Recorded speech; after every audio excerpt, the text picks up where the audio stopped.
చాలామంది దగ్గర కోట్లు విలువ చేసే వస్తువులు ఉన్నప్పటికీ, బంగ్లాలు, కార్లు, ఐశ్వర్యాలు, అంతస్తులు ఏమున్నప్పటికి కూడా ఒక చిన్న ఆరోగ్యం లేకపోయేసరికి వాళ్ళ కుటుంబంలో, ఆ వ్యక్తుల్లో సంతోషంని, ఆనందంని కోల్పోతారు.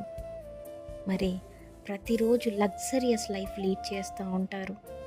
అయినప్పటికీ వాళ్ళ జీవితంలో ఏదో ఒక కొరతతో బాధపడుతూ ఉంటారు, కృంగిపోతూ ఉంటారు, శాంతి సమాధానం లేక ఉండి ఉంటారు.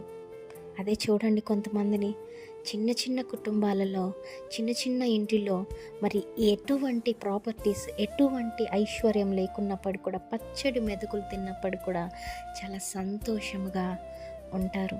ఇంకా చెప్పాలంటే మన నిజమైన సంతోషం ఎక్కడ ఉంటుందంటే, భౌతిక పరంగా బ్లెస్ అయినప్పుడు కాదు కానీ, భౌతికంగా అభివృద్ధి చెందుతున్నప్పుడు కాదు కానీ, ఆధ్యాత్మిక జీవితంలో బలంగా ఉన్నప్పుడు, ఆధ్యాత్మిక జీవితంలో ఎదుగుదల ఉన్నప్పుడు, ఆధ్యాత్మిక జీవితంలో అభివృద్ధిని చూసినప్పుడు, దేవుని కృప ద్వారా ప్రతి ఒక్క సిచ్యువేషన్లో నీ ఆధ్యాత్మిక జీవితం, నీ ఫౌండేషన్ అనేది కరెక్ట్గా ఉన్నప్పుడు తప్పకుండా నీకెన్ని కష్టాలు, ఎన్ని ఇబ్బందులు, ఎన్ని ఆర్థిక ఇబ్బందులు, ఎన్ని అనారోగ్యాలు వచ్చినప్పటికి కూడా దేవుని సహాయముతో, దేవుని బలముతో, సంతోషముతో, ఆనందముతో జీవించే వారు చాలామంది లేకపోలేదు.